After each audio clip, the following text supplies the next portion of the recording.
Assim ele aumenta a minha responsabilidade, né, gente? E as borboletas no estômago viram morcegos no estômago. A graça e a paz, meus queridos. Eu fico muito feliz de vê-los em um dia dedicado ao Senhor e aprendendo aos pés do Senhor sobre família. Isso é tão importante. Tão importante. Como o João disse, eu tenho certeza que isso foi dito aqui mais vezes, família é um projeto de Deus. Antes de Deus instituir a igreja, Ele institui a família. A família é a célula que forma a sociedade. E se a nossa sociedade está adoentada, como a gente percebe, é resultado de famílias adoentadas. E interessa a Satanás que seja assim, porque é um sistema que se retroalimenta. Ele causa o caos na família, isso gera uma sociedade adoentada que alimenta as novas famílias que estão nascendo. E esse ciclo vicioso de demandas terríveis que a gente está vendo se perpetua. Então é tão importante nós entendermos o momento que nós estamos vivendo e não sermos inocentes quanto ao que está acontecendo no mundo hoje. O pastor Pedro, o Bernardo, o João, eles falaram aqui como a família é atacada pelo inferno.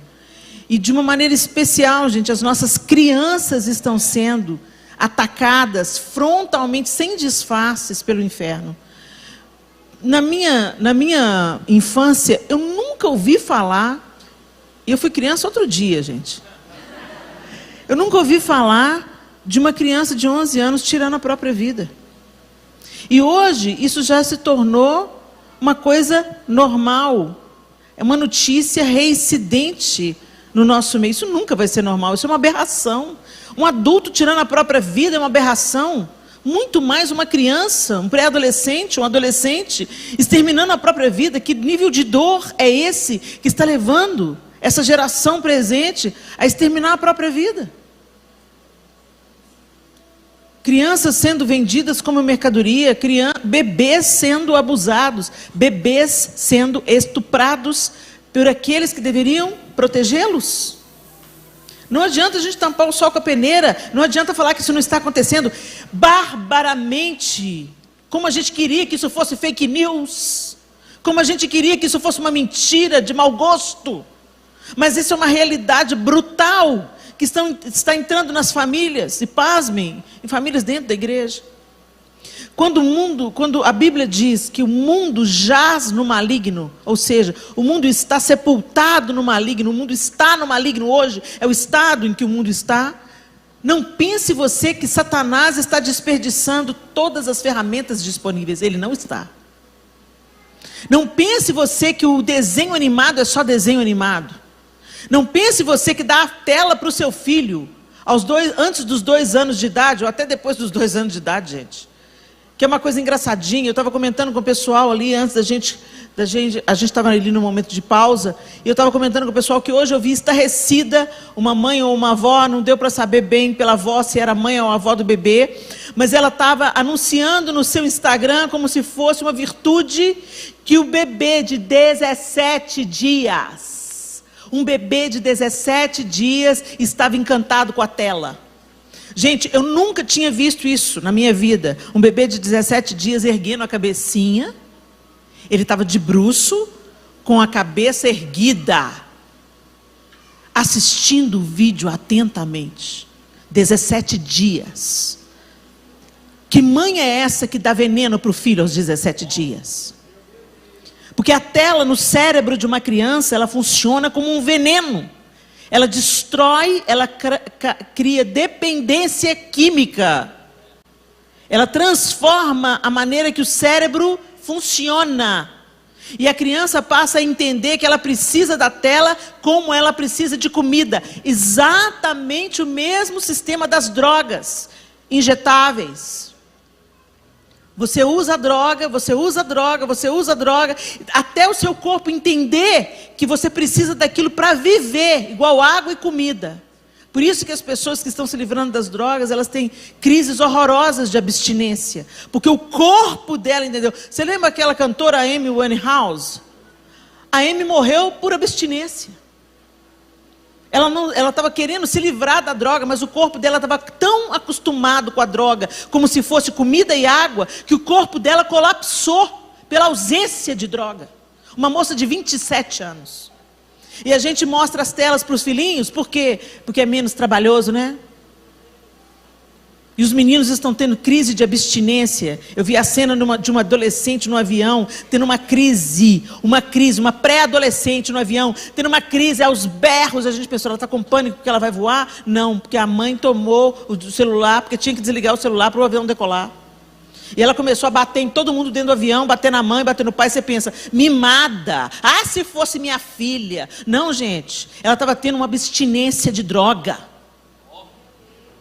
Então o diabo não está brincando de ser diabo. E não pense você que as coisas desse mundo... Sabe, não tem nada a ver. Ah, gente, vocês vê demônio em tudo. Tem nada a ver. A gente vê demônio em tudo porque eles estão em toda parte. A gente vê demônio em tudo porque o mundo jaz no maligno. A gente vê demônio em tudo, não é porque a gente vê... Porque eles não estão mais se escondendo. Só não está vendo quem não quer ver. Ou quem já está julgando o time dele.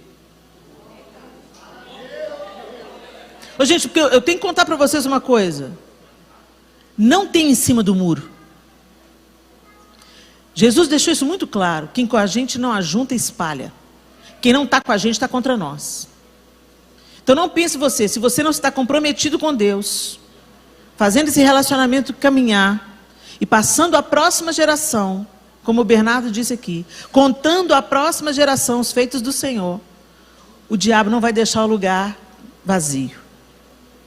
Se você não cuida dos seus filhos, o diabo cuida.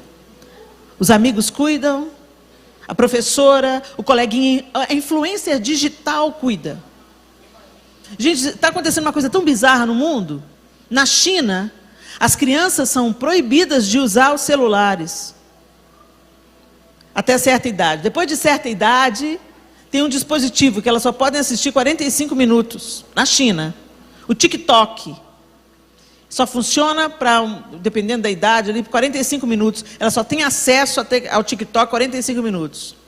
E os conteúdos que são disponíveis na China para as crianças, a China, é ciência, elas querem ser cientistas, elas querem ser astronautas, elas são educadas através do TikTok. O conteúdo para o Ocidente é diferente, é só bizarrice e idiotice. Estão imbecilizando os nossos filhos com a nossa autorização. Então eu falo assim, chega para uma menina de 8 anos, o que você quer ser? Lá na China, cientista, astronauta. Eu quero estudar física quântica. E chega para a menina aqui no Brasil, nos Estados Unidos, e pergunta, o que você quer ser? Digital influencer. Gente, isso está acontecendo. E está acontecendo com a nossa autorização. Por quê? Porque dá menos trabalho colocar um menino que está birrento, te dando trabalho, te dando aborrecimento, dá uma tela, dá um tablet, dá um celular para ele. Não, porque o meu filho tem que se sentir parte do todo, ele não vai ter um celular, ele vai ser excluído da turma. Então, você pode mandar o seu filho para o inferno com a turma. Abra sua Bíblia comigo, em Joel capítulo 1. O Senhor está nos convocando como pais para defender a nossa casa. A responsabilidade é sua. Não, porque a igreja, o colégio cristão... A igreja, o colégio cristão são parceiros. A responsabilidade é nossa como pais. É intransferível. A sua mãe pode ser uma ótima avó. Ela não é a mãe do seu filho. Ela é a avó. A babá pode ser uma ótima funcionária. Ela não é a mãe do seu filho. A escolinha, a creche. Gente, vamos repensar o que a gente está fazendo. Em nome de que a gente está vendendo os nossos filhos? Joel capítulo 1, a palavra do Senhor diz assim, a partir do verso 1. A palavra do Senhor que veio a Joel, filho de Betuel. Ouçam isto, anciãos. Escutem todos os habitantes do país. Já aconteceu algo assim nos seus dias? Ou nos dias dos seus antepassados? Contem aos seus filhos o que aconteceu e eles aos seus netos e os seus netos à geração seguinte. O que o gafanhoto cortador deixou, o gafanhoto peregrino comeu. O que o gafanhoto peregrino deixou, o gafanhoto devastador comeu. O que o gafanhoto devastador deixou, o gafanhoto devorador comeu. Acordem, bêbados, e chorem. Lamentem-se todos vocês, bebedores de vinho. Gritem por causa do vinho novo, pois ele foi tirado dos seus lábios. Uma nação poderosa e inumerável invadiu a minha terra. Seus dentes são dentes de leão, suas presas são de leoa. Arrasou as minhas videiras e arruinou as minhas figueiras. Arrancou-lhes a casca e derrubou-as, deixando brancos os seus galhos. Planteiem como uma virgem em vestes de luto, que se lamenta pelo noivo da sua mocidade. As ofertas de cereal e as ofertas derramadas foram eliminadas do templo do Senhor. Os sacerdotes que ministram diante do Senhor estão de luto. Os campos estão arruinados, a terra está seca, o trigo está destruído, o vinho novo acabou, o azeite está em falta. Desesperem-se, agricultores, chorem, produtores de vinho, fiquem aflitos pelo trigo e pela cevada, porque a colheita foi destruída. A vinha está seca e a figueira murchou, a romanceira, a palmeira, a macieira e todas as árvores do campo secaram. Secou-se mais ainda a alegria dos homens. Vamos até aí. E a partir desse verso, Joel começa a conclamar a nação ao arrependimento. O que está acontecendo aqui, Helena? De que Joel está falando? A nação de Israel foi destruída por uma praga de gafanhotos jamais vista antes. Deus estava executando juízo sobre aquela geração. A terra estava passando por seca, e como se não bastasse a seca, eles também tiveram essa praga de gafanhotos que jamais tinha acontecido anteriormente. E Deus levanta o profeta Joel para chamar a atenção das pessoas. Porque a gente pensa que as coisas que acontecem de ruim são apenas uma tragédia da natureza, né? Faltou a chuva e veio aí os gafanhotos, acontece. Não, Deus estava deixando muito claro através do profeta Joel: eu estou executando juízo. Eu estou chamando a atenção de vocês. Porque o que está acontecendo agora é apenas o prenúncio do que está por vir. Porque eu vou mandar outras nações invadirem Israel. Eu vou mandar outras nações destruírem Israel. Se vocês não se arrependerem, é isso que vai acontecer. Então aqueles gafanhotos eram apenas um prenúncio. Aquela praga de gafanhotos que tinha devorado tudo, tinha destruído tudo, era apenas um alerta do Senhor: arrependam-se, porque senão eu entregarei vocês a outras nações. E quando a gente olha para o tempo hoje, será que foi só coincidência? Será que é só coincidência? É coisa do progresso, a gente diz. É coisa do tempo mesmo. O mundo está difícil mesmo. Mas é porque agora tem novas ideologias, novas maneiras de pensar. O mundo está em evolução, alguns dizem. E toda evolução, até ela chegar ao seu ápice, ela promove alguns traumas, é o que alguns dizem. A gente clama para a mão do Senhor ser inclinada sobre a nossa nação com misericórdia, e Deus retira a mão dele de misericórdia. As coisas não estão boas, gente. A não ser que você esteja alienado, ou seja a favor do aborto, a favor da ideologia de gênero nas escolas, a favor de todo tipo de perversão entrando na sua casa como se fosse algo natural, a favor da censura, a favor da perseguição do evangelho. A não ser que você seja a favor dessas coisas, você está incomodado com o que está acontecendo. E eu não estou falando de política. A política é um reflexo do mundo espiritual. O que está acontecendo no mundo espiritual é o que me interessa. O que Deus quer nos ensinar atrás da história é o que me interessa. E quando eu vejo cristãos aplaudindo alguns discursos, apoiando algumas coisas, discriminando outras que não deveriam estar discriminando, isso me preocupa. Ou achando que é só questão de gosto e preferência. Eu gosto de fulano, não gosto de ciclano. Não é pessoal.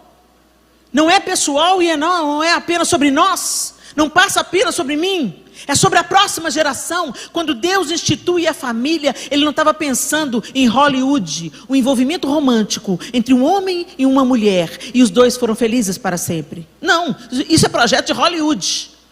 O projeto de Deus é que seja uma família saudável, que um respeite o outro, que o marido ame a mulher como Cristo ama a igreja e se entrega por ela, que a esposa seja fiel e respeite o seu marido, e que ambos caminhem juntos como uma equipe, não como rivais, para que a nova geração seja protegida, cuidada, ensinada, e assim o mundo avance de uma maneira equilibrada e sensata. Quando Deus cria a família, esse era o desejo. Quando Ele manda dominar a terra, não é no dominar no padrão que a gente tem hoje. O dominar a terra é proteger a terra, cuida da terra, respeita os processos da natureza. Seja um bom mordomo. Dominar envolve cuidar. E até essa palavra foi distorcida. E o que está acontecendo, gente? Nós estamos vivendo num tempo onde a distorção começa na palavra. Distorce primeiro o discurso, distorce o conceito, distorce a nomenclatura. E quem controla o dialeto, quem controla a língua, quem controla o idioma, quem controla a palavra, controla a cultura. Então, quando eu falo que não tem homem nem mulher, que isso é uma construção social, eu estou mudando, não é uma palavra. Quando eu falo menes, todes, eu não estou mudando uma palavra, eu estou mudando uma cultura. Eu estou mudando um pensamento. E uma mudança de pensamento gera uma outra atitude. Uma mudança de atitude concebe o pecado. Vocês estão me entendendo? É muito mais do que isso. Mas a gente banaliza.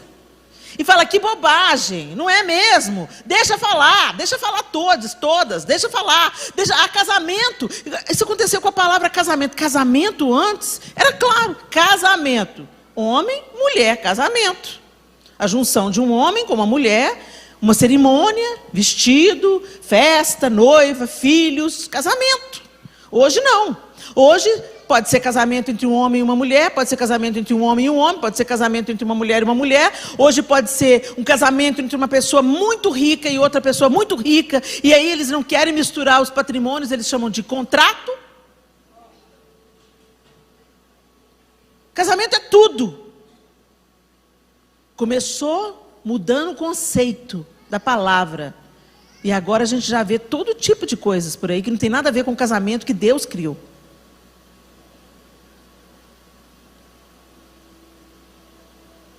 E aqui, Deus levanta o profeta Joel, no meio de uma geração complicada em Israel.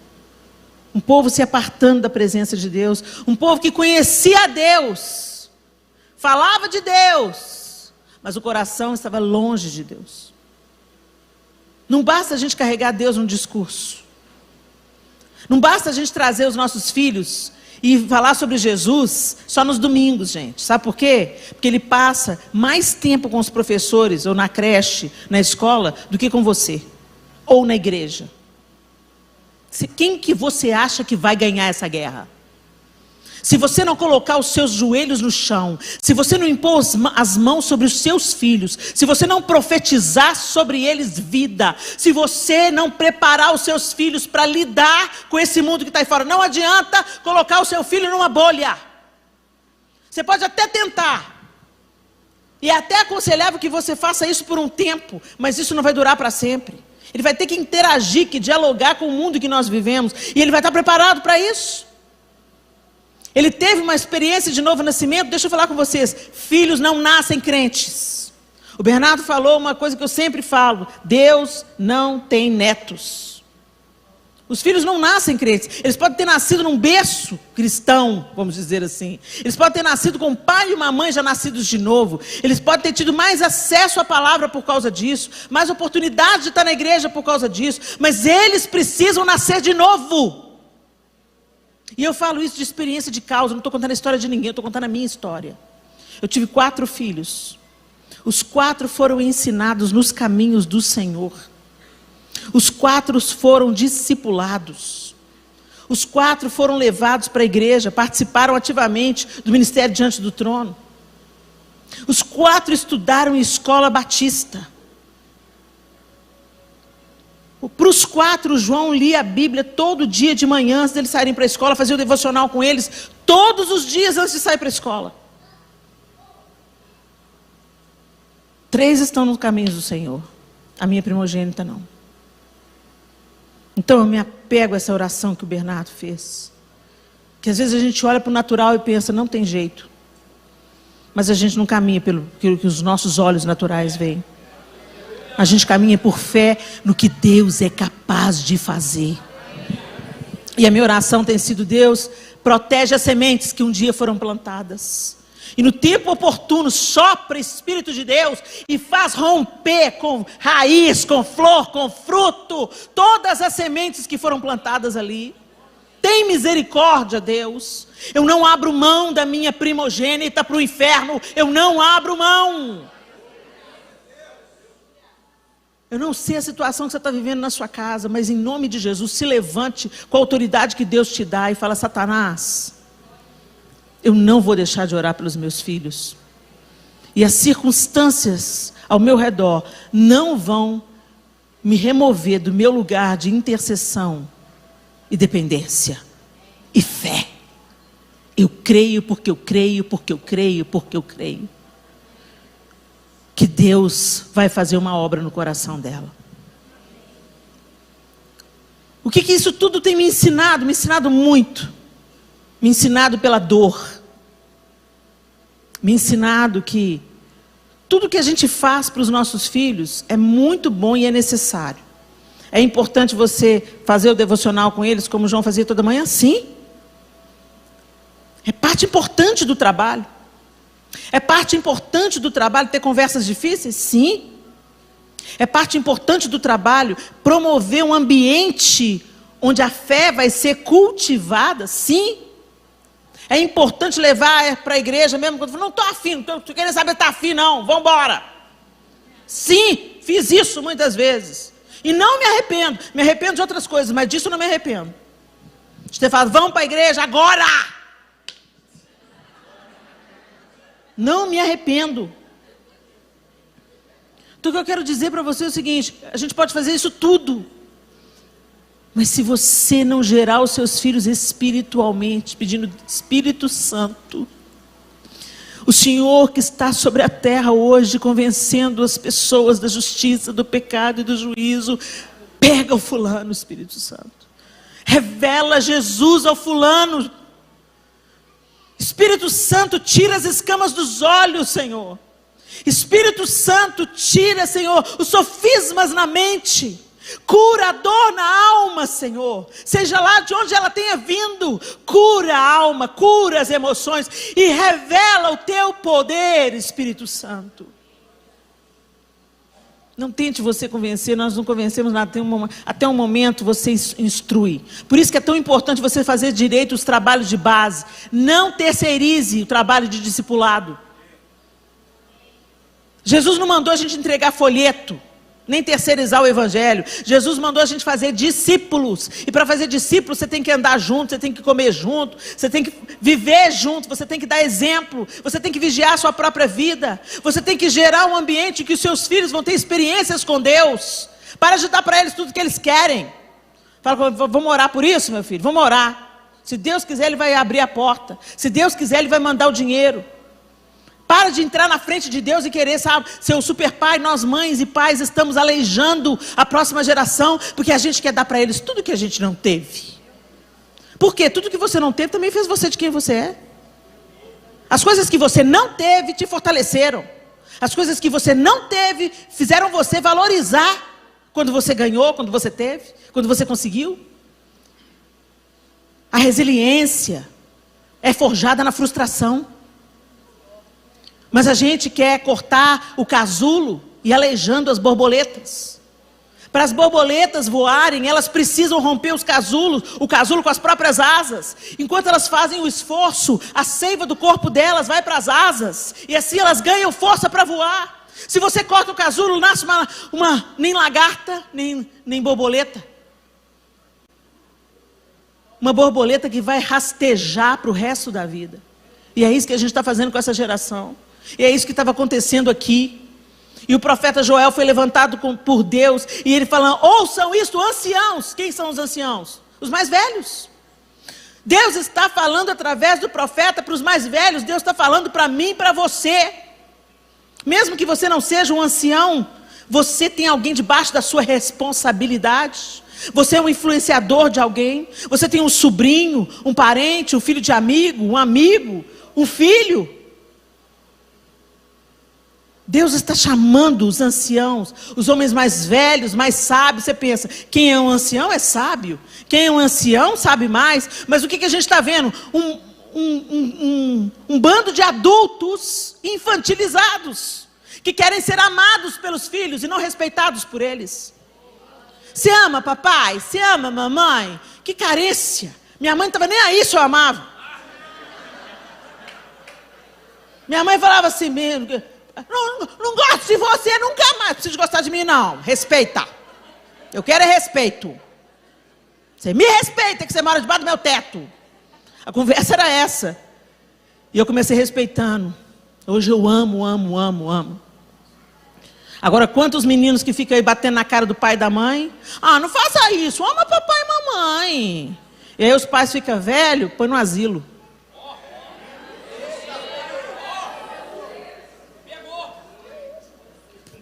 Filhos precisam saber que são amados e que precisam respeitar. É isso que eles precisam saber, que eles são amados. E como a gente diz para os filhos que são amados? Dando presente? Não. Mostrando para eles que eles são importantes. E você não mostra para um filho que você é importante quando ele está, mamãe, oi, mamãe, espera só um pouquinho. Esses dias eu vi essa cena dentro do avião. Eu estou vendo uma criança falando, mamãe, nessa frequência, eu estou reproduzindo exatamente. Mamãe. Eu falei, meu Deus, que inferno! Cadê essa mãe? Olhei para trás, 2 poltronas atrás está a mãe, com o celular, com as pernas cruzadas. Oi. Ela, mamãe, olha para mim, mamãe. E a mãe parou o celular? Não, na hora que ela quis. Na hora que ela terminou o que ela estava fazendo. Tem criança morrendo afogada porque a mãe estava no Facebook. Cadê o menino? Gente, mas eu distraí só um pouquinho no celular. O menino no fundo da piscina. Então a tecnologia, gente, ela é uma bênção. Igual uma faca. Vai depender de como você vai usar. Ou ela te mata, ou ela corta legumes. Você que vai escolher. Nós estamos viciados, como a gente quer impedir os nossos filhos de não ficarem viciados. Nós não damos atenção, os dois vão para a cama, cada um no seu device. A cama não é lugar de device, a cama não é lugar de tablet nem de celular. A cama é lugar de intimidade, de oração, de conversa. A mesa não é lugar de device, a mesa é lugar de intimidade, de olho no olho, de tete a tete. Esse menino está triste, hein? Esse menino está com o farol baixo. O que foi que aconteceu lá na escola? Não quero falar, não. Vamos conversar, filho, vamos conversar. Você pode conversar o que você quiser com o papai, fala comigo. O que está rolando? Você pode dizer qualquer coisa para o papai. Pode falar, a gente está aqui para te apoiar, a gente está aqui para te ajudar. E não assim, não, depois você me conta. Ô pai, sabe o que aconteceu nessa escola? Papai está muito... Peraí, primeiro o papai tem que assistir Jornal Nacional. Vai se lascar, gente. O diabo está fazendo a ciranda dentro da sua casa, com a sua autorização. Depois, quando você encontra um filho pendurado numa corda, você vai querer questionar Deus. Deus tem misericórdia dessa geração. Joel está conclamando os anciãos, prestem atenção. Vocês já viram uma praga dessa de gafanhoto? E eu faço a mesma pergunta hoje para vocês. Vocês já viram uma coisa como essa? Onde o certo virou errado, o errado virou certo. Vocês já viram uma criança de 15 dias erguer a cabecinha para assistir o vídeo? Vocês já viram bebês sendo estuprados pelo próprio pai? Ou pelo padrasto? Vocês já viram isso antes? Vocês já viram tamanha praga? Vocês já viram incesto? Pais tirando a virgindade das suas filhas, adolescentes. Vocês já viram essa aberração?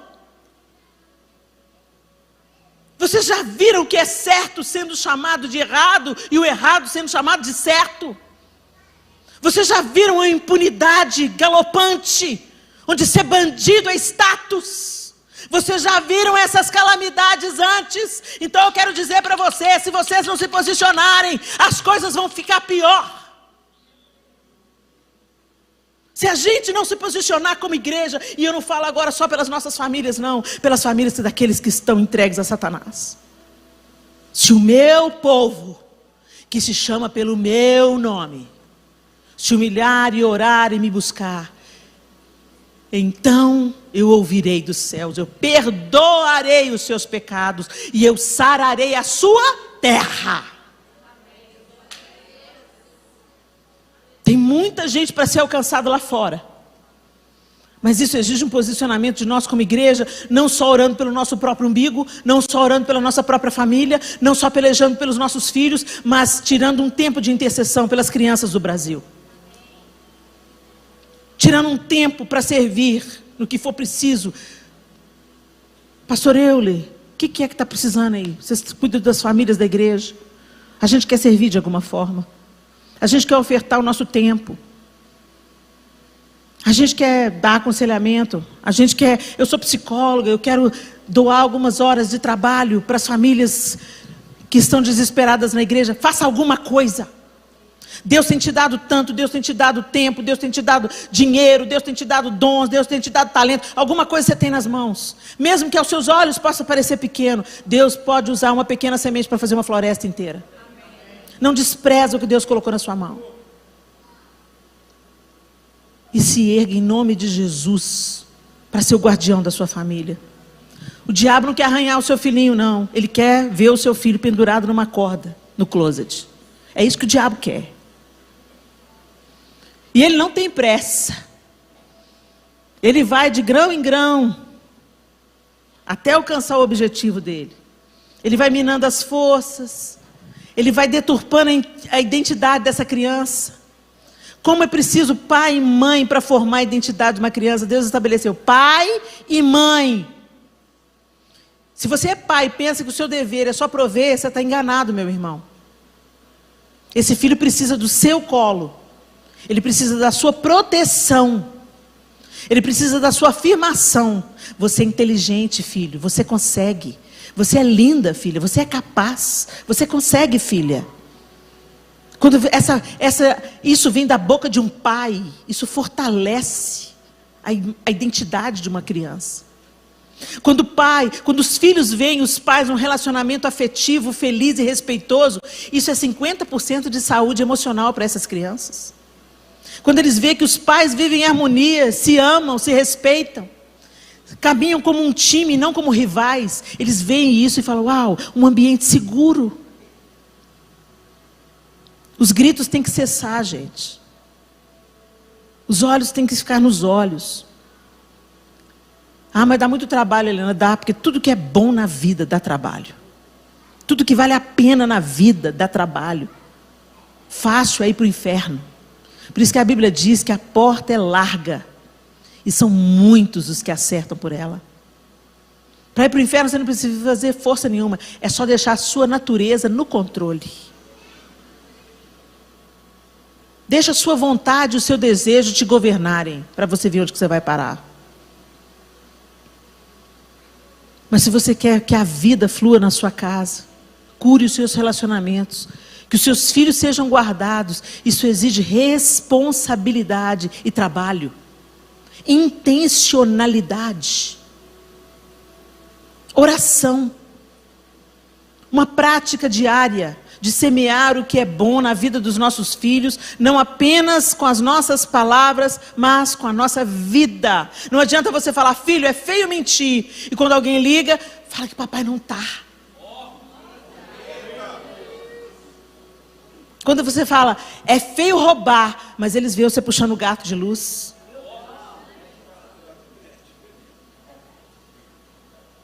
Os nossos filhos estão mais de olho naquilo que a gente faz do que naquilo que a gente fala.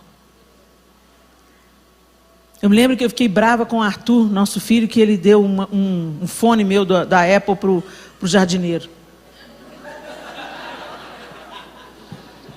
O jardineiro, noiadão.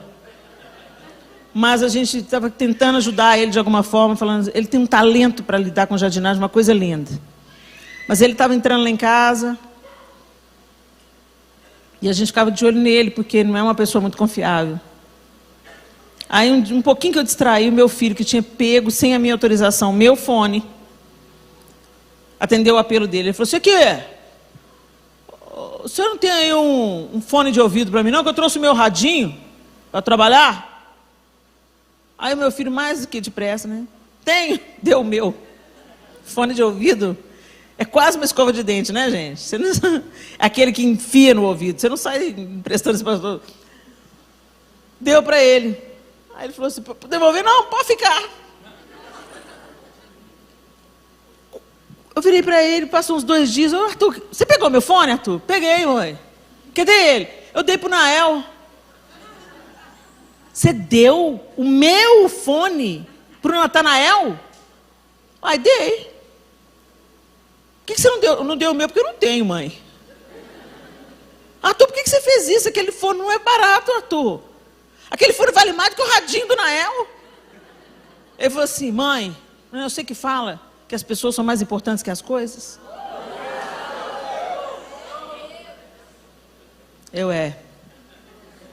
Obrigado por me ensinar, filho.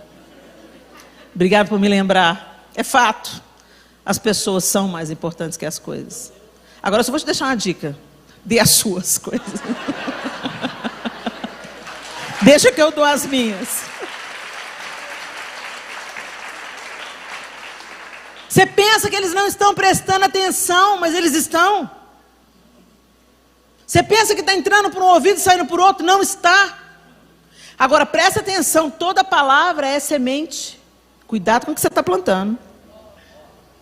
Porque toda palavra, ela gera alguma coisa.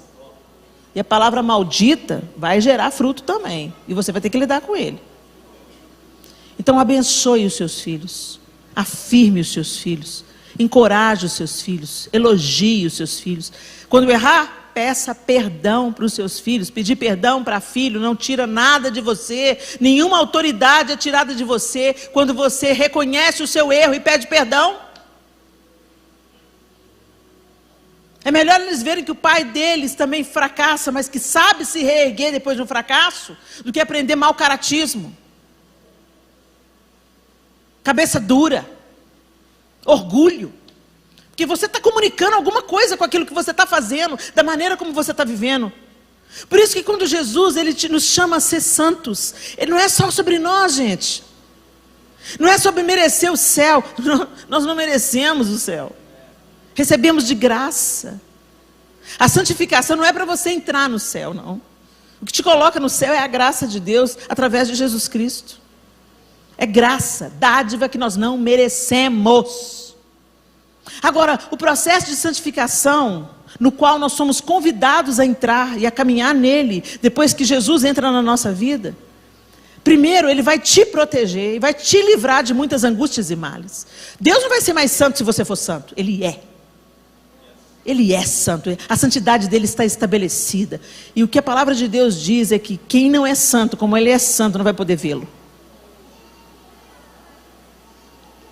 Eu quero dizer para você, a santidade, além de te proteger, ela abençoa outras pessoas. E os primeiros abençoados são quem mora debaixo do mesmo teto que você. Porque se você é santo só para os de fora, você não é santo nada, você é hipócrita. Isso é máscara. Santidade a gente vê dentro de casa. Santidade a gente é com quem está próximo. Quem sente a sua santificação, o primeiro impacto da santificação é para quem está mais próximo. Seu cônjuge, seus filhos, seus pais, seus irmãos de sangue. Eles são os primeiros que sentem o impacto da santificação na sua vida. A vida de Jesus na sua vida. Isso é santificação. E isso pode transformar a história dos nossos filhos. Sabe por que eles querem acabar com a família tradicional? O projeto é intencional. Por quê? Porque se você quer mostrar que um prédio está torto, É só você construir um prédio reto do lado dele. Você nunca vai saber se um prédio está um pouquinho inclinado, a não ser que seja muito inclinado, igual a Torre de Pisa, ou você suba um prédio retinho do lado dele. Se tem um prédio reto do lado dele, você vai, opa, aquele lá está torto. Por isso que querem acabar com a família. Porque eles não querem ser lembrados de que o modelo de Deus é melhor do que a proposta do mundo. Eles não querem ser lembrados que uma família tradicional pode ser mais equilibrada, mais sensata, mais feliz, mais frutífera do que uma família moderna e alternativa. Eles não querem ser lembrados disso. Ninguém quer ser lembrado da sua própria miséria e imundície. Por isso que tudo que é feio, distorcido, sujo, passou a ter mais fama no mundo. Até as artes foram corrompidas. Até as músicas. Estou falando de música de igreja, não, estou falando das músicas seculares. Gente, há uns anos atrás a gente tinha tanta poesia no meio da música secular. Você achava tanta letra rica. Outro dia eu estava prestando atenção naquela música que eles reduziram. Uma folha amarela, amarela. Eles conseguiram estragar uma música que é uma poesia. Quando você pensa naquela música do Toquinho, né? Que coisa mais linda a letra daquela música.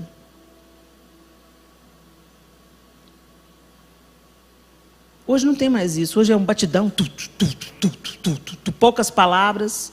Isso quando há prostituição. Não estou falando mal da música eletrônica não, tá, gente? Estou só dizendo que não tem letra, não tem conteúdo. É só um sentido. Um êxtase. É um barato. Sem profundidade, sem reflexão, sem pensamento. Só emoção, só feeling. Ministros de louvor presentes, tomem cuidado. Tem uma palavra para vocês, ministros de louvor. Vocês não foram chamados ao entretenimento. O louvor é para Deus. E o sucesso de um líder de louvor é ver toda a comunidade adorando e não assistindo. Nós estamos muito acostumados a assistir a ministração. Nó, que luz linda. Nó, que painel lindo. Uau, que talento. Uau, que voz. Uau, a roupa dela. Olha a roupa dele. Uau, ele tem uma performance. Uau, ele pula enquanto ele toca. Uau. Enquanto isso, a adoração vai subindo para o diabo. Mais uma vez eu digo, o que não vai para Deus, o diabo cata para ele. Nada fica desperdiçado, gente. Nós estamos numa guerra, os dois lados estão definidos. Tome o seu lugar nessa guerra. Entre para o time dos vencedores. E reveja toda a sua vida. Gente, é um momento de rever. O que Joel está falando aqui? Vocês já viram isso tudo que está acontecendo? Ele primeiro fala. Vocês já viram isso tudo que está acontecendo? Vocês já viram? Um destruidor veio e destruiu mais do que o outro. E ele fala, contem aos seus filhos o que aconteceu. E eles aos seus netos. E os netos, a geração seguinte, contam o que aconteceu. Para eles não se esquecerem de que o juízo de Deus é uma realidade. E que essa calamidade que nos ocorreu pode estar trazendo uma nova calamidade. A tristeza, gente, é que depois disso aqui, você já sabe o que aconteceu. Deus mandou o aviso. Deus levantou Joel. Deus permitiu a praga de gafanhoto. Deus permitiu a seca. Deus permitiu a destruição. E falando, se vocês não se arrependerem, quando você vem aí depois do verso 13, Joel continua falando, ponham vestes de luto, ó sacerdotes, e pranteiem, chorem alto, vocês que ministram perante o altar. Gente, não é tempo de festa, é tempo de gemer, é tempo de clamar, é tempo de arrependimento, é tempo de pedir, Deus, tenha misericórdia de nós. Nós choramos pelas nossas misérias, pelos nossos pecados, choramos pelos pecados dessa geração corrupta e perversa, e te pedimos, ó Deus, glorifica e manifesta o teu nome no meio dessa geração através de nós. Ele está chamando primeiro os sacerdotes, os que ministram perante o altar. Começa por nós. Pastores, Kelly, Pedro, começa por nós. Ministros de louvor, começa por nós. Líderes de adolescentes, Bernardo, começa por nós. Vamos chamar essa geração ao arrependimento, ao pranto. Não nos fechemos no nosso gueto bem-sucedido enquanto o mundo está sendo destruído lá fora. Quem está alinhado com o coração de Deus não está feliz. Entenda o que eu estou te dizendo. A alegria do Senhor é a nossa força. E a alegria não depende das circunstâncias ao redor. Não é disso que eu estou falando. Esse contentamento que vem da contemplação de Deus e de entender, Deus, o Senhor está no controle. Eu não preciso ficar com medo, eu não preciso ficar aterrorizado, eu não preciso ficar em pânico e pavor, porque o Senhor é a minha fortaleza, o Senhor está com o controle remoto nas mãos, o Senhor tem o governo de todas as coisas. Essa é a alegria do Senhor, que mantém viva a nossa esperança. Não é disso que eu estou falando. Não tem jeito de você ficar dando risada e feliz nas suas curtições, se você tem o coração de Deus pulsando no seu coração. Que é impossível você ficar gozando as suas férias, enquanto uma criança vem mendigando o pão. É impossível você ficar confortável, com um menininho de 2 anos te pedindo o que comer, enquanto você está passando férias numa praia em Maceió. É impossível você ter uma alegria plena quando você vê tanta miséria ao seu redor. É impossível você se contentar nas nossas reuniões quando você sabe que tem tanta gente cortando os pulsos. Tanta gente presa à cama de um hospital. É impossível ter uma felicidade plena nesse mundo. E é isso que o Senhor está querendo nos mostrar. Eu sou a alegria de vocês. Eu sou a felicidade de vocês. Vocês estão buscando ainda alegria nas coisas dessa terra? Então ele vai deixar a terra bem inóspita. Quem sabe assim, a noiva se volta para ele. Ele chama os sacerdotes e os que ponham vestes de luto aos sacerdotes e pranteiem. Chorem alto, vocês que ministram perante o altar. Venham. Passem a noite vestidos de luto, vocês que ministram perante o meu Deus, pois as ofertas de cereal e as ofertas derramadas foram suprimidas no templo do seu Deus. Decretem um jejum santo, convoquem uma assembleia sagrada, reúnam as autoridades e todos os habitantes do país no templo do Senhor, o seu Deus, e clamem ao Senhor. Nós estamos colocando a nossa esperança nos homens, nos governos humanos, nos partidos políticos. Deus vai ter que destituir todos os ídolos, ainda que eles sejam bons ídolos. Todos os ídolos terão que cair. Ah, aquele dia. Sim, o dia do Senhor está próximo. Como destruição poderosa da parte do Todo-Poderoso ele virá.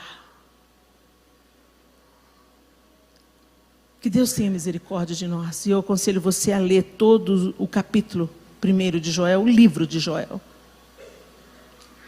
É uma convocação para o povo de Israel antes que o juízo definitivo de Deus viesse. E essa palavra é tão atual, porque gafanhotos estão devorando a nossa terra. Gafanhotos estão querendo destruir as nossas famílias.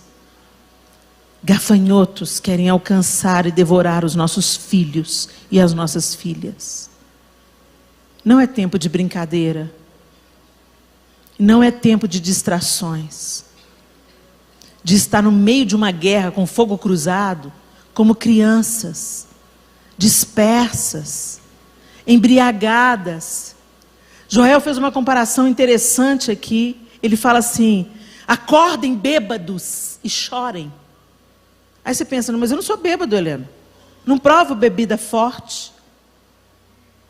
Ele fala, lamentem-se todos vocês bebedores de vinho. E o que é o vinho? O vinho, as pessoas bebiam vinho para ter alegria. Para ser anestesia. Não é assim? Por que as pessoas hoje bebem? Elas querem se anestesiar, elas querem sentir alegria. Elas querem sentir gozo, prazer. Elas querem se esquecer dos problemas. Não é só o vinho que embriaga, meu irmão. Tantas outras coisas nos embriagam. a opinião dos outros, o status, os títulos, a promoção no trabalho, que vai trazer mais dinheiro. Não estou demonizando o dinheiro aqui, não. De forma nenhuma, o dinheiro é uma benção. Mais uma vez eu digo, igual a faca. É um ótimo empregado, péssimo senhor. Tem gente que está vendendo a alma para o diabo para ter mais dinheiro. Preocupados apenas com aqui e o agora. Não, eu não posso sair desse emprego, eu preciso. Precisa mesmo? Precisa mesmo? Às vezes, quando a gente coloca na ponta do lápis, você está pagando para trabalhar. Porque tem que pagar para o filho ficar integral no colégio, ou tem que pagar para ir para a creche, ou tem que pagar para funcionária doméstica, e aí tem que investir em roupa, que você gasta mais para trabalhar fora, e você tem que comer fora de casa, e aí você vai na rodinha do hamster, no Deus desse século, servindo ao propósito de Satanás, terceirizando seus filhos, negligenciando seu cônjuge, porque para o patrão você dá o melhor. Preciso de você mais uma hora, pode contar comigo. Preciso que você venha fazer o serão no final de semana, pode me mandar. Preciso te transferir para outra cidade, pode me mandar. Minha mulher vai entender. Você está sacrificando seus filhos no altar de Mamon.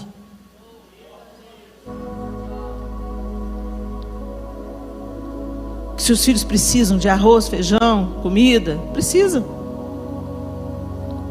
Mas a gente não trabalha só para dar isso para os filhos. Muitos de nós trabalhamos para dar status para os nossos filhos. Não, meu filho tem que estudar na tal escola. Não, ele pode estudar em qualquer escola, desde que ele tenha um pai presente e uma mãe presente. Ele pode estudar em qualquer escola, que você vai fazer do seu filho um gênio estudando na escola pública. O João estudou na escola pública a vida dele inteira. Mas teve uma mãe que motivou, que incentivou. Perdeu o pai muito cedo, sofrimento. Sofrimento molda as pessoas, molda caráter. Ele viu o pai dele morrendo na frente dele de um infarto fulminante aos 33 anos de idade. O João tinha 9. O pai dele tinha a sua idade, pastor, quando morreu. Jovem. Ele com uma irmã especial. Tinha que pôr a irmã nos ombros para levar para a escola especial, que a mãe tinha que trabalhar para sustentar a família. Professor de matemática, passou no primeiro vestibular que ele fez. Passou com nota boa, nota alta.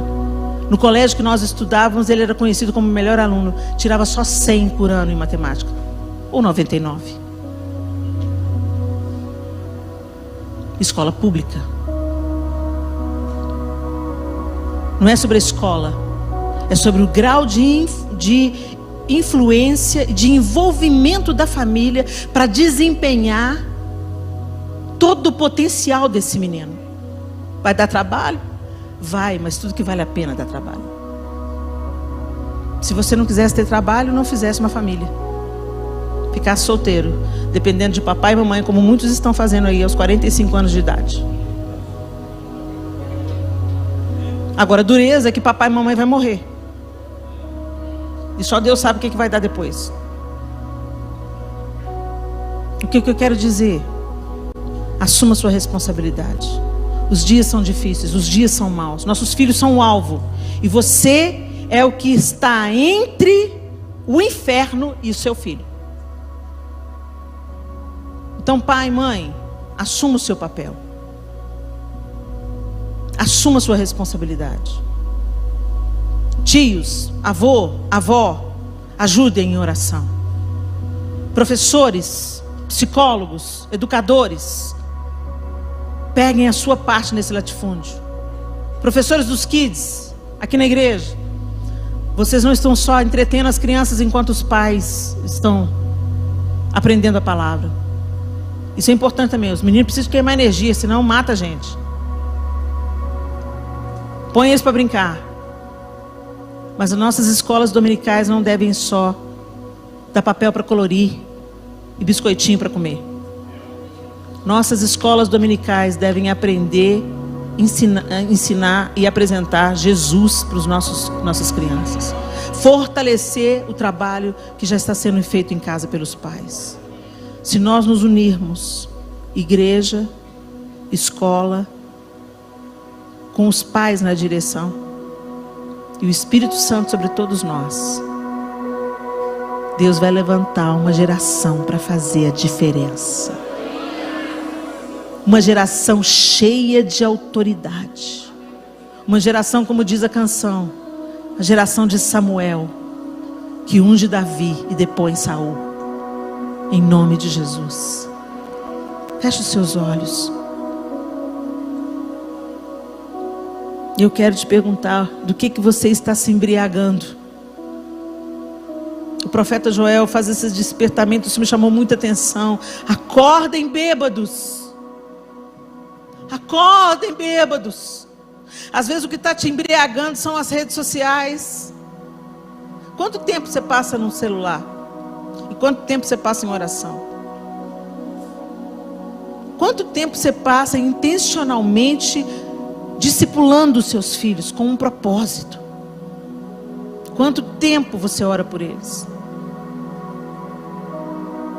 O que você tem feito para manter uma conexão entre você e o seu filho adolescente, pai? Não, ele está me irritando, está me tirando do sério. Lembra um pouco de quando você foi adolescente. Peça o Espírito Santo. Gente, o Espírito Santo não é só para nos dar ondas de poder.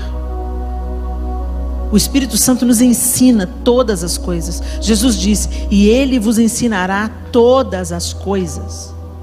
Peça ao Espírito Santo. Espírito Santo, eu estou sendo desafiado pelo meu filho adolescente. Eu preciso de graça para não perder o coração dele. Me dá sabedoria do alto. Espírito Santo, me ensina. Espírito Santo, manda conselheiros. Espírito Santo, o que eu devo falar? Como eu devo agir? Como eu devo abraçar esse meu filho? O que ele está precisando, Espírito Santo? Traduz para mim. Porque muitas atitudes dos nossos filhos não nada mais são do que pedidos de socorro. Igual aquela menina lá no avião. Por que ela estava sendo tão chata? Falando sem pausa. Mamãe, mamãe, mamãe, mamãe, mamãe, mamãe, mamãe, mamãe, mamãe. Porque com certeza ela já aprendeu que se ela falar mamãe, ô mamãe, ela vai ser ignorada. Porque ela estava falando mamãe, mamãe, mamãe, mamãe, mamãe, e estava sendo ignorada. Toda atitude dos nossos filhos é um pedido de socorro. Eles estão querendo sinalizar alguma coisa, estão querendo te mostrar alguma coisa. Às vezes o menino muda de atitude drasticamente. Uma criança pequenininha muda de comportamento drasticamente. Às vezes está sendo molestada sexualmente por gente de confiança. Quem molesta crianças é alguém da família, ou alguém muito próximo à família, ou alguém que tem acesso, líderes e professores. Se você está nessa casa ouvindo essa palavra, e você é avô, você é pai, e às vezes você sente impulso sexual para uma criança que está debaixo da sua proteção, peça ajuda, peça socorro. Procure um psiquiatra, procure um psicólogo e fala: olha, eu estou identificando um comportamento anormal em mim. Eu estou tendo desejo sexual pela minha neta, pela minha filha, pela minha sobrinha, pela criança que eu cuido. E eu não quero tocar nessa criança porque Deus me chamou para proteger, não para matar, não para corromper. Eu fui molestada pelo meu tio durante anos da minha infância. E só o amor de Jesus para me arrancar de lá, daquele lugar miserável, de culpa, de dor. Quando eu tentei contar para um adulto, não acreditaram em mim. Só aumentou a minha dor. O problema não é a gente ser tentado, sabe? A gente é de carne e osso. O problema é a gente sucumbir à proposta do diabo. Então, se você está nessa casa, se você está escutando a gente online, eu quero te dizer, se você está sentindo um desejo de tocar, de mostrar o seu órgão sexual, de querer que a criança ponha nome de Jesus, não seja instrumento do diabo. Busque ajuda pastoral, ajuda terapêutica, busque ajuda, mas não leve a cabo o seu desejo doente, que às vezes, muitas vezes é fruto de um abuso sofrido também. Você precisa de ajuda. Antes que vire um crime e você precise de cadeia. Que Deus nos ajude. Que nossas crianças sejam protegidas. Não deixe seus filhos entregues a celulares. Não deixe seus filhos entregues a jogos. Leva para fazer piquenique. Leva para a piscina e entra junto na água. É cansativo, você não está afim de entrar. Mas isso vai ser alívio para os seus ossos quando você vê esses filhos no caminho que eles devem andar. Você não vai querer, eu te garanto, você não vai querer um filho nas drogas. Você não vai querer um filho divorciado de Deus. Você não vai querer um filho ateu. Você não vai querer um inimigo de Deus. Você não vai querer um filho buscando anestesia para as suas dores em outros braços que não sejam os braços do Senhor. Você não vai querer um filho que não consegue seguir na vida.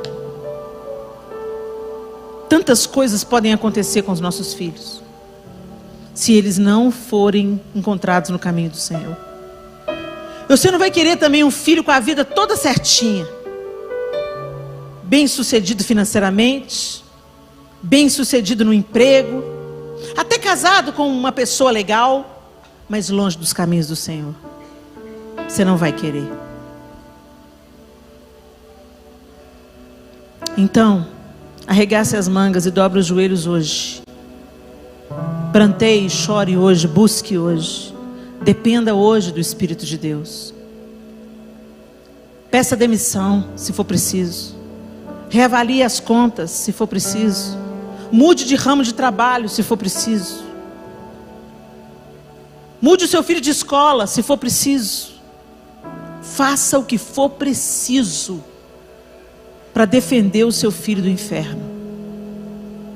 Em nome de Jesus. Senhor, nós te agradecemos por essa noite. Não, Senhor, nós nunca ouvimos tanta calamidade. Uma praga de gafanhotos espirituais veio sobre o Brasil. E nossos filhos são um alvo. Com ideologias vazias, mentiras bem contadas, propostas indecentes, turismo sexual, abuso de bebês e de crianças e adolescentes, prostituição infantil, drogas lícitas e ilícitas em tenra idade, suicídio de menores. A lista é infindável, Senhor. Mas maiores que as listas do inferno são as tuas misericórdias. E é por isso, Deus, que nessa noite nós nos arrependemos diante de Ti, pela negligência, pela preguiça, pela apatia, pela falta de ânimo, pelo cansaço. Nos perdoe, Senhor, porque abandonamos o nosso posto de guardiães da nossa casa. Senhor, nós queremos ser guardiãs e guardiões dos nossos lares. Por isso nós te pedimos, ó Deus, desperta-nos. Livre-nos da embriaguez desse século. Às vezes estamos embriagados até com o serviço na sua casa. Nos embriagamos da tecnologia, do trabalho, do dinheiro, dos títulos, das promoções no emprego, das novas propostas, da fama. Nos embriagamos da opinião, do conceito que tem ao nosso respeito.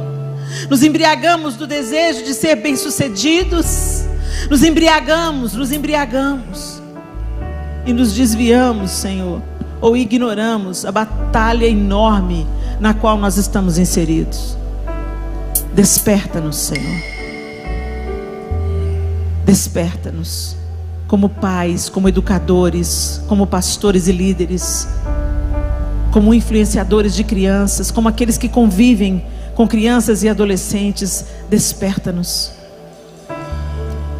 Nós queremos falar como o salmista disse: uma geração contará a outra geração os feitos do Senhor. Nós não queremos apenas contar as calamidades, Senhor. Nós não queremos apenas contar os episódios do teu juízo, Senhor. Mas nós queremos contar os feitos do Senhor. Queremos contar os milagres do Senhor. Queremos contar os livramentos do Senhor. Ajuda-nos, ó Deus, em nome de Jesus o Cristo. Amém e amém.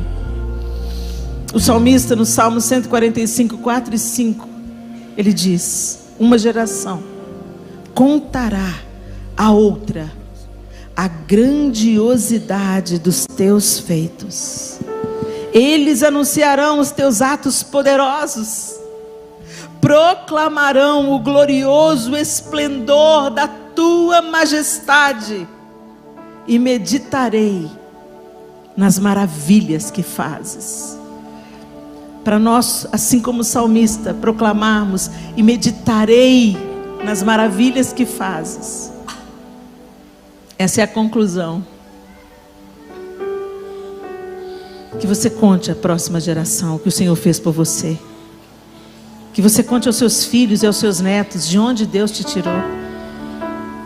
Que você conte a ele os feitos do Senhor, a vontade do Senhor, a misericórdia do Senhor, o amor do Senhor, o padrão do Senhor, o propósito do Senhor. Que você se demore para ensiná-los nas Escrituras. E para ensinar você vai ter que aprender.